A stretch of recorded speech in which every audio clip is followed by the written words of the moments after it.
There is nothing really Dutch about a Dutch rabbit. The Dutch rabbit has a nickname because the British were calling everything Dutch at the time. We're going to talk about that and more fun facts about the Dutch rabbit as we sketch this little hoppity hop. So let's just turn the page and get started. Good morning, good morning, good morning. It is 5:33 in the morning on a Thursday morning. Woo, 5:33 on Thursday mornings. That's my favorite time of the day. That's when I like to do a little thing where I pull a toy from the toy box, a random object from the Random Object Randomogrifier, and I draw it and we talk about it. And today's random object from the Random Object Randomogrifier is a Dutch rabbit. Now the Dutch rabbit, they're these little black and white jobbies. They have this very specific black saddle across the back that doesn't cover their feet. Their back feet have white toes, and the black doesn't meet on their belly. There's a white stripe down their belly. And then they have what looks like a Batman cowl on.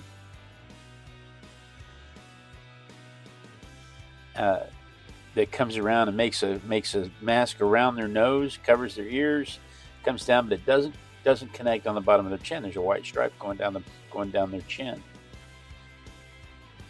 Good morning, Joe. Morning, Joe. Glad you could find us this morning. We've been having some trouble this morning.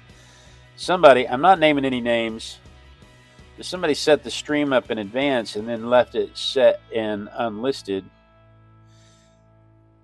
I'm not going to name any names. I'm not trying to get anybody in trouble, but that person should be fired. I'm just saying, whomever he is, he should be fired from that responsibility. And I'm not going to name any names, but I can probably kick him out of the chair I'm sitting in. So we've been having some struggle, and then while I'm sitting here trying to get everything, while I'm frustrated trying to get everything set up, trying to recover from that, my microphone falls off my shirt and rolls under the table. I've never had my microphone come undone and fall off the table before. And I mean, it just disappeared. A little black puffy thing just disappeared under the table.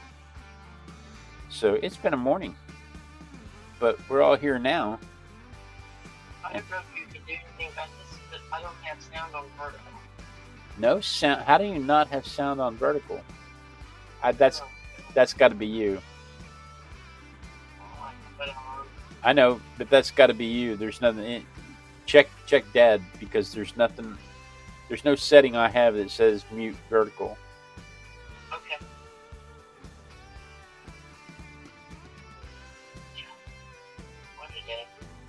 Yeah. These are all things we have to figure out before we get 10,000 followers. Ivy's here. Does this rabbit hunt possums or coons? Because I've been up most of the night trying to get baby possums out of my RV, and a coon decided to come watch the foray also. You know, Ivy, there are people in the world who would be very excited to have a possum and a raccoon in their RV with them. My daughter's one of those people. I think you should become Daisy Duke, not Daisy Duke, Ellie Mae Clampett, and just start naming them. This here's Bobby Sue. She's my favorite. She goes swimming in the cement pile.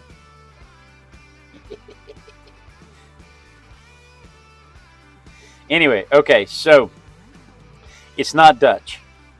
There was a Belgian rabbit that was coming in, and for meat, it was a meat rabbit coming in every week, and there were some British breeders, and at the time they were trying to find.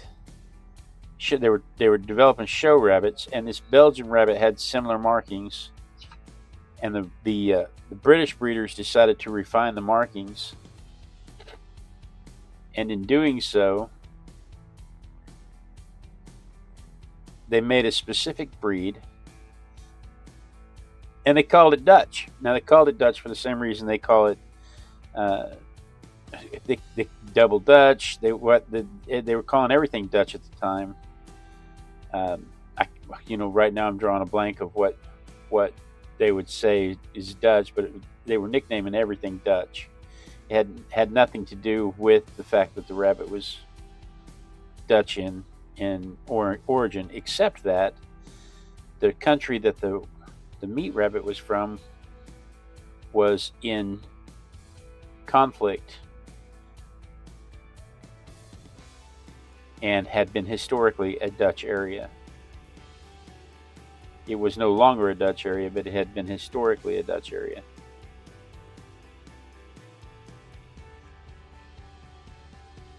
But the main thing is they're named Dutch because the British were at the time nicknaming everything Dutch this. And again, I'm drawing a blank as to what they might have named Dutch, and I didn't write it down because that would be efficient.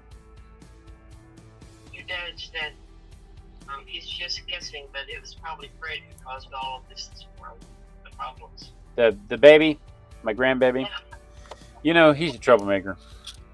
Yeah. Then you probably read this as Joe asked me, says Flanders rabbit. Well,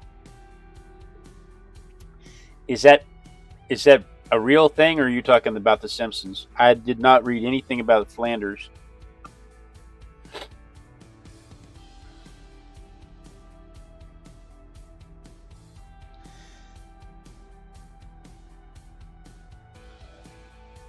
They're about 3.5 to 5.5 inch pounds, about the length of a ferret. So I'm guessing that puts them about 16 inches,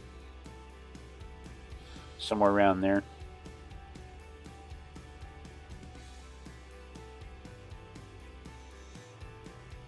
But they have these distinct black markings that don't connect on the bottom, like it's a saddle wrapped around.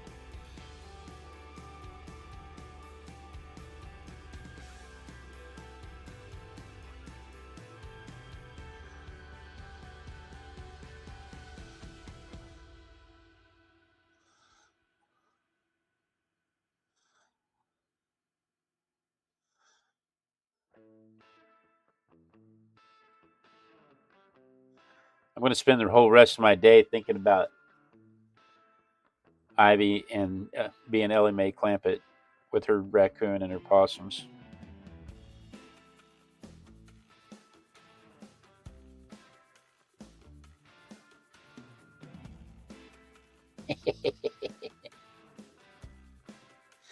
They were bred for fancy show rabbits, and it's funny to me that this is the 1830s.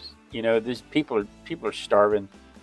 We always think about whenever I think about the 1800s, I think about how people were desperate for food, always trying to manage resources, and yet that's the time when all of these pet rabbits show up. That's the time when these fancy breeder clubs show up.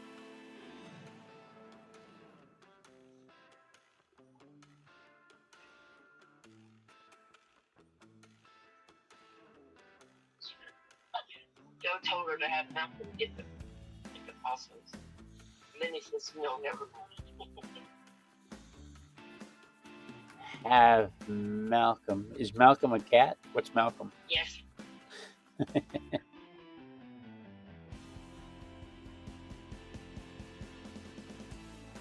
don't think so.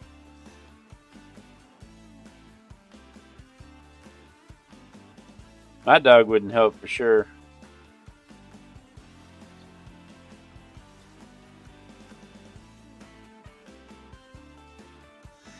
It's hard to see the details on this black rabbit.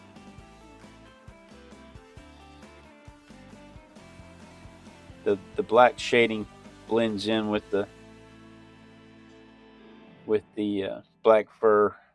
It makes it difficult to see the details on there. But to me, it's interesting that the early 1800s is when they decided to make all all these food animals into pet show pets and start breeding them for affection. They took this one, and it started off as about a 9-pound meat rabbit, and bred it all the way down to 1.25 pounds, in some instances, tiny. But that wasn't healthy for the breed, and it wasn't healthy and it wasn't sustainable. And so the rabbit clubs came back and said, no, they have to say we're going to be very specific about how they're going to, how they're going to look, how their patterns have to meet up, how their size and weight. And so they described them, and that's the setting. So they can't come back super small or smaller. If so, they won't be included in this breed or show. And so they stopped the size wars as breeders were trying to make them smaller and smaller and smaller. But I was shocked. Why would you make a food animal smaller? No, they're just trying to make it. They're just trying to make it pocket sized as a pet, like a toy chihuahua, like a toy chihuahua.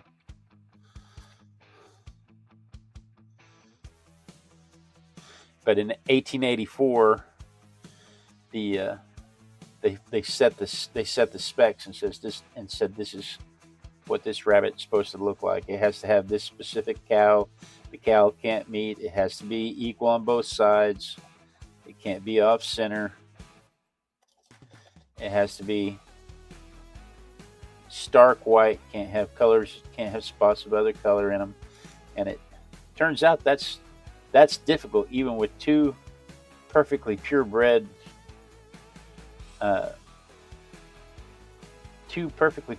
Dutch rabbits. You can still get an entire litter of kittens. You can still get an entire litter of kits that have like a little bit of red in their fur, or have a stray spot where their markings are not what's the word I'm looking for, where they're symmetrical. The markings are not symmetrical. You can still have all that, even with two perfect genetic sets. And so the breeders have been fighting this for a little over 200 years now.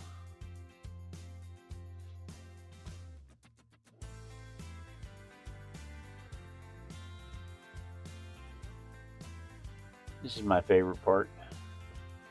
This is the part where the whole thing takes shape.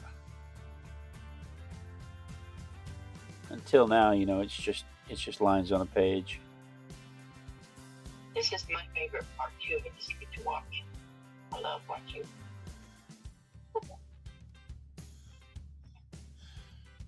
Is Pamela here? We're going to use a little bit of vermilion here in a minute. I don't want her to miss the vermilion. Yep, Pamela's here. Okay, good. I didn't see Pamela come in. I saw Joe and Ivy and Rick, my mom and dad. She came in amongst the raccoon and possum comment.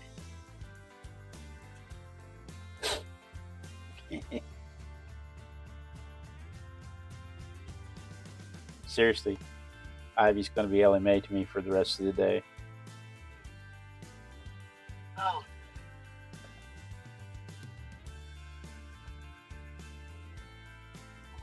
BSK Garadriel. Okay. Good morning, BSK.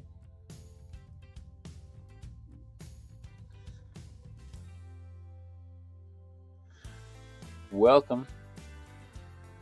Welcome to the madness this morning.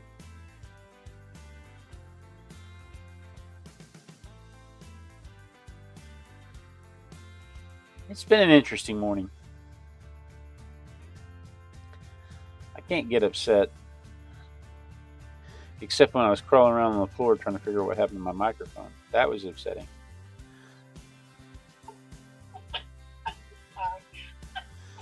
Right? That's a first. What's a first? Again, it's the kind of stuff you want to learn how to avoid when you only have 2,000 followers, not when you have 10,000 followers.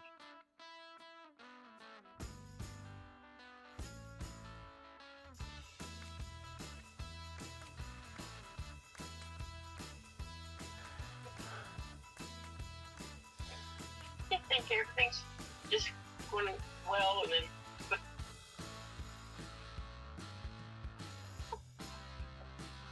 Well, I mean, I knew everything was falling apart when I walked in here and I saw that it was still unlisted, and I was like, "Oh crap!" And the first clue to that is when I turn everything on and my dad's not already in the chat. Mm-hmm. When I turn everything on and my dad's not already in the chat, I know I've done something wrong. Because he's like me; he gets up at 4 o'clock in the morning.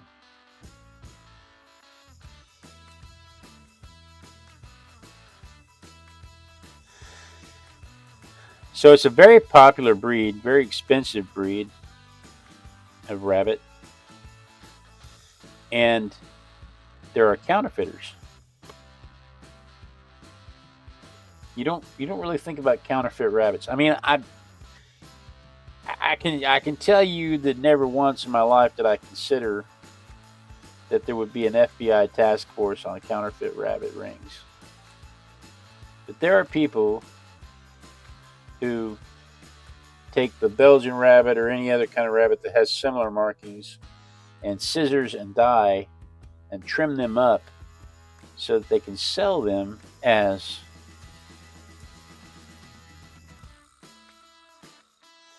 the Dutch rabbit. Emma says she's ready. $1 million her. I got you. I got your vermilion.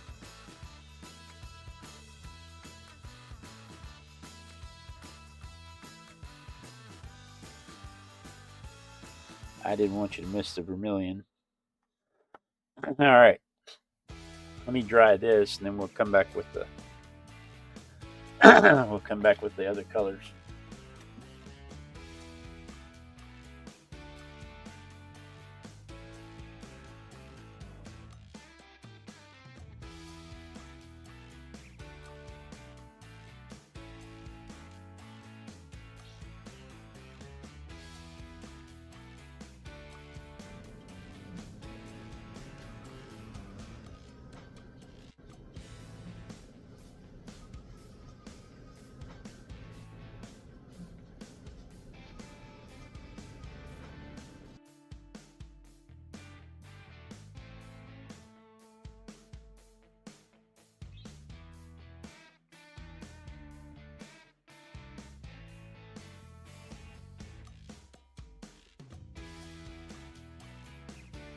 Ivy, that's exactly what you need.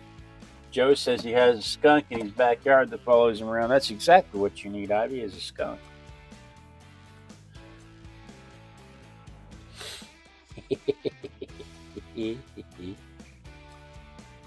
So I alluded to this earlier. The breeders, they're very specific. The organizations in 1884, the European, the British set the standard for what was acceptable for this breed, and in 1910 the Americans adopted a similar standard.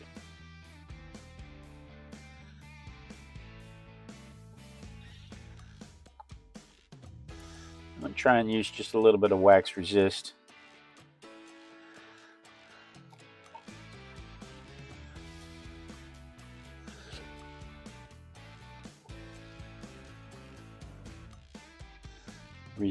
Preserve some.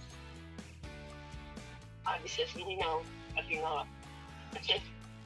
Joe says he'd be glad to send him over. You know, I had one of those friends growing up that wanted to start a business of descenting skunks as pets, and he would go out. It was not Tim Beach. Tim McLaughlin's younger brother. Can't think of his name. Tim McLaughlin was in my class. His younger brother was.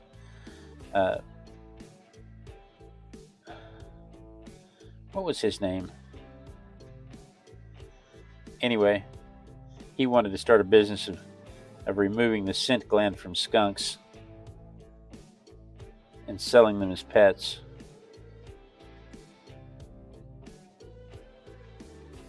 And I remember full well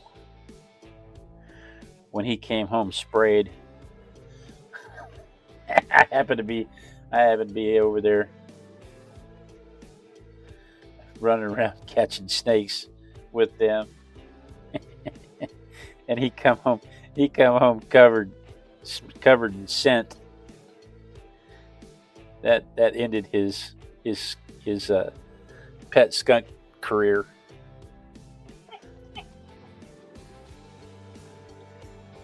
He couldn't have been 12.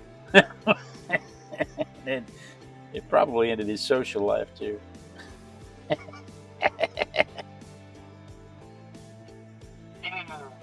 Days Mellow.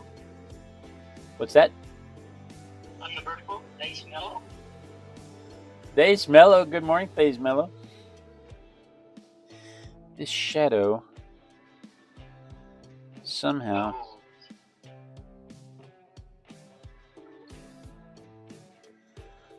got an edgy line to it. I don't like the edgy line on this shadow.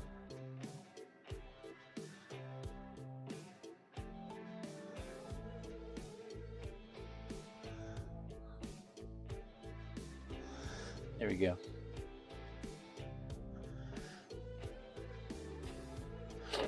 Dun, dun, dun. Now, that black should be a whole lot blacker,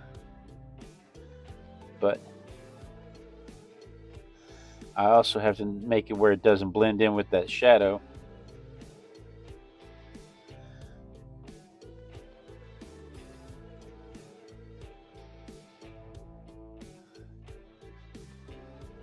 Always remember to paint in the direction of the fur. That way if you leave any gaps, it looks like you did it on purpose.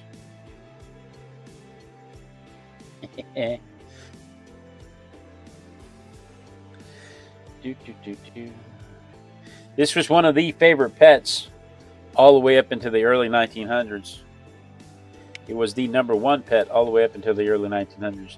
It was replaced by the Netherland dwarf that we did a few days ago. The Netherland dwarf was smaller and solid color and easier to breed, easier to accept because it didn't have all these specifications for the coloring. Let me dry this real quick so we can ink it.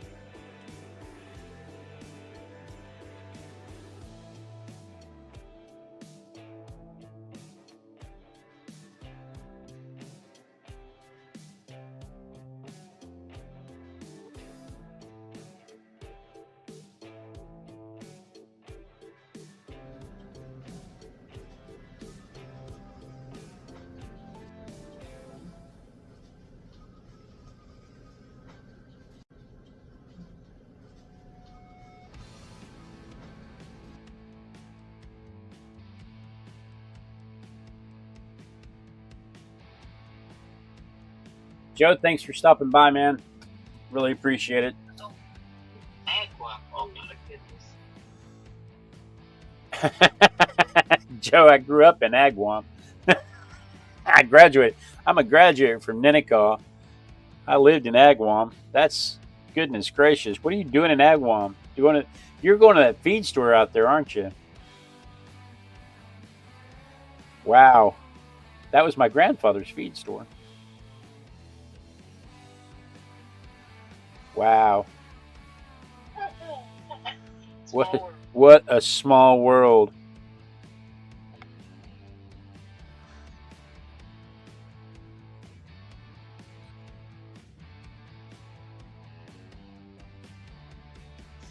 Yeah, I grew up in Agawam.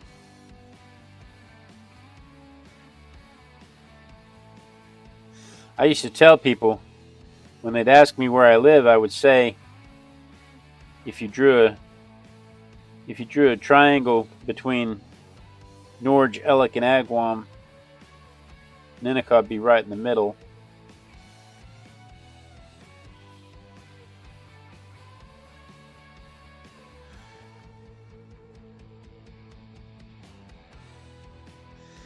Which is funny because nobody knows where any of those places are.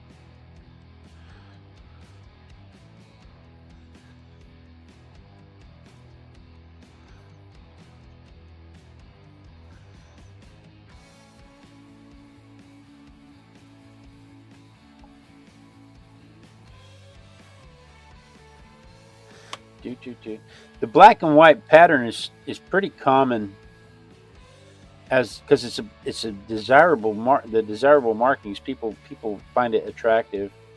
The closest to having the same pattern as the Vienna rabbit, and they're often sold as Dutch rabbits. Vienna rabbits often sold as a Dutch rabbit, only to get crossways with the breeders.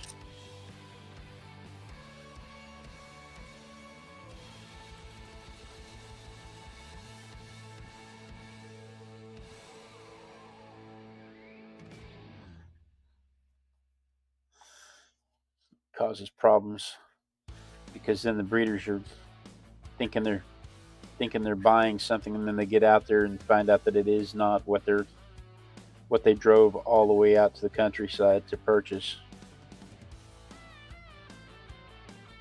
Wouldn't it already be 6 o'clock? We spent most of the morning looking for my microphone under the desk.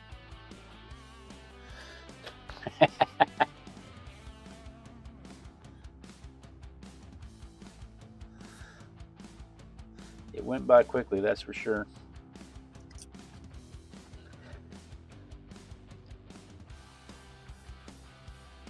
Only 7.7% of U.S. households own a pet rabbit. It's only about 1 million households that have pet rabbits. Maybe 2 million. It's difficult to pin those numbers down because it depends on who you talk to about what is defined as a pet. Because like my grandmother and her piglets and calves that she would feed and play with, are those pets? She kept those as pets. She could walk out there and pet them, but we still eventually ate them. So the same thing happens with rabbits. People claim them as pet rabbits and then still eat them. So the number of actual pet rabbits depends on how you define what a pet is. And the Dutch rabbit is still one of the most popular breeds for the pet industry. Today is the 25th of June, 2026. That's crazy. When they judge these things in the pet shows, though, 50%, a full 50% of the judgment is the markings. So they have to be symmetrical. They have to be black and white. They can't have any brown or red or any other color, silver or any other color mixed in. No stray gray hairs, no spots, no nothing. It has to be very strict, and it is a highly competitive industry. I do not know why it is highly competitive, but it sure enough is. There is my rabbit compared to the photograph. Let me show it to you from my perspective. Thanks, Ellie Mae.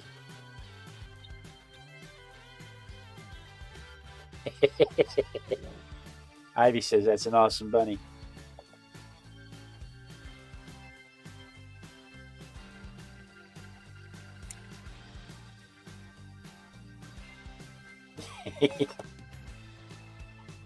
I could just see her, but because she does this anyway, she puts her hair in braided ponytails like Ellie Mae Clampett. She does that stuff anyway, so I can see her. There it is from my perspective.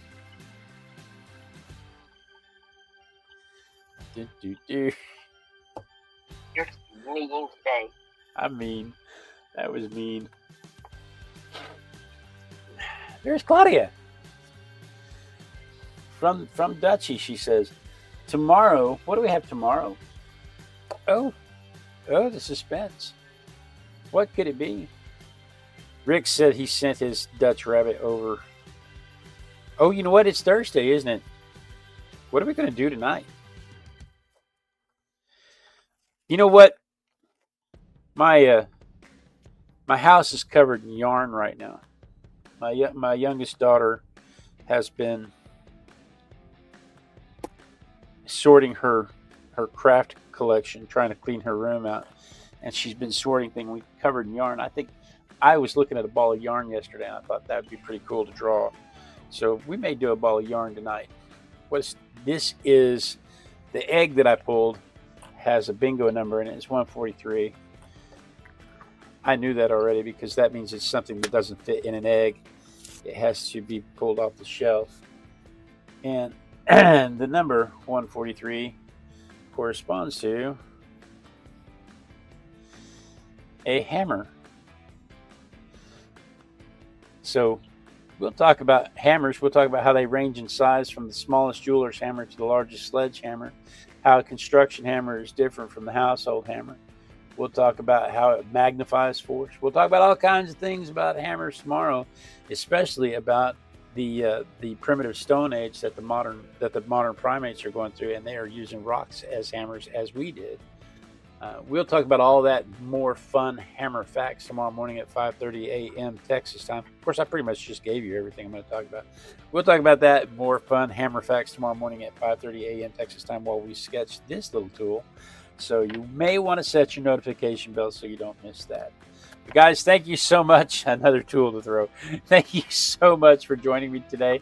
It has been a day. We've had some gremlins this morning for sure, but the stream turned out okay. Just difficult to find. But thank you so much for joining me. I really do appreciate it. Pamela, Rick, Ivy, Joe's already left. Claudia,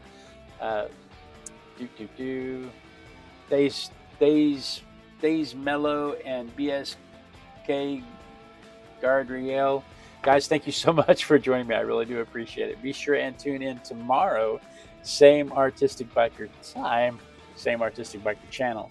And then we dance. We dance until somebody says they see me dancing, because when they see me dancing, I will know that the lag has caught up to the stream. Be sure and tune in tonight at 7 p.m. Texas time when we'll do the ball of yarn. We'll talk about how to watercolor some yarn. We'll talk about what's going on with my family. I'll probably be a bachelor by then, so if you know any wayward redheads that need a place to live for a few days, I'll have some vacant rooms. And my wife and daughter are going to Oklahoma. But guys, thank you so much. This lets me know that the lag has caught up the stream. Make sure I don't get cut off mid-sentence. Gives you a chance to click the clicky thingies this way if you're on the horizontal, or this way if you're on the vertical. Everybody gets a chance to say hello and goodbye to each other. But the absolute most important thing is that I don't get cut off